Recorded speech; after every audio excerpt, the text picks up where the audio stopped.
অসম চৰকাৰ হাই হাই মূল্যবৃদ্ধিৰ হ্ৰাস কৰক বিজেপি গো বেক মূল্যবৃদ্ধি কৰা নচলিব मुवा बेसाद बांनायनि हेंथायै चिरांनि काजलगाव डिसि मावख'नि लांगोनायाव गासै BTR कंग्रेस कमिटिनि धरना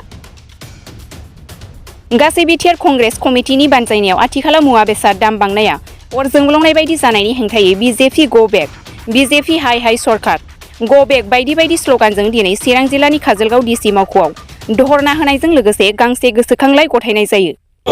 काम नाय नरेंद्र मोदी हुसियार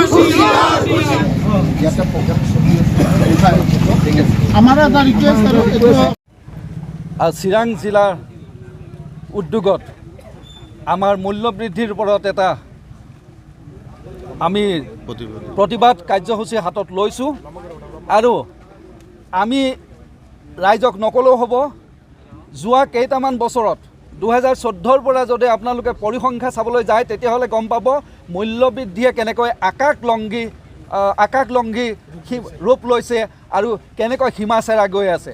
যি চিলিণ্ডাৰৰ মূল্য আছিল এটা সময়ত 2015-16 চনত 500 টকা সেই চিলিণ্ডাৰৰ মূল্য হ'ল গৈ এতিয়া 1200 টকা। আজি প্ৰত্যেকটো বস্তুৱে তেলৰ কথাই ক'বনে চিলিণ্ডাৰৰ কথাই ক'ব নেকি নিত্য ব্যৱহাৰ্য সামগ্ৰীৰ কথা ক'বনে নে জীৱনদায়িনী ঔষধৰ কথা ক'ব সকলোৰে মূল্যবৃদ্ধি আকাশলংঘী হৈছে। গতিকে এই চৰা মূল্যবৃদ্ধি এই বিজেপি চৰকাৰৰ দিনত হৈছে তেওঁলোকে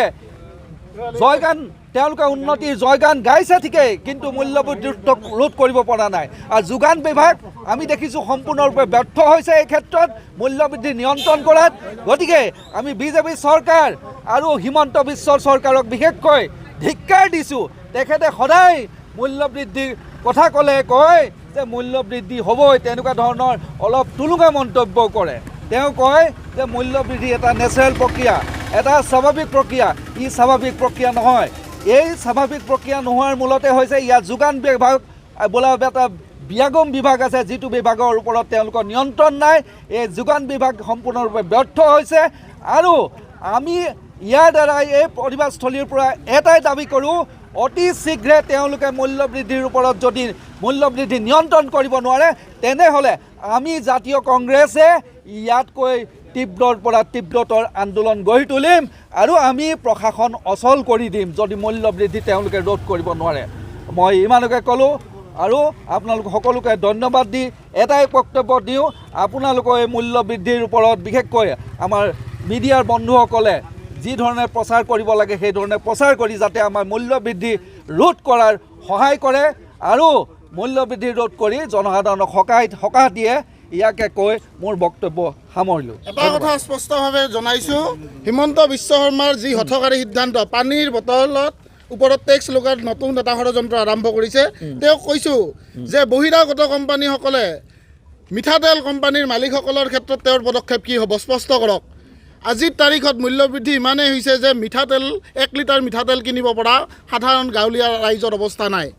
আমাৰ যিখিনি পানীয় কোকা-কোলা পেপচি এইবিলাক আছে এইবিলাকৰ হাফ লিটাৰৰ বটল তাতকৈ কমৰ বটলবিলাকৰ ক্ষেত্ৰত হিমন্ত বিশ্ব কি কৰিব স্পষ্ট কৰক। অন্যথা অযথা হঠকাৰী কথা কৈ মানুহৰ মাজত টেক্স জাপি দি যি অত্যাচাৰী শাসন চলাইছে তাক বন্ধ কৰক নহ'লে ৰাইজে ৰাজপথত ওলাই এইখন চৰকাৰক বিচল কৰিবলৈ বাধ্য হৈ যাব।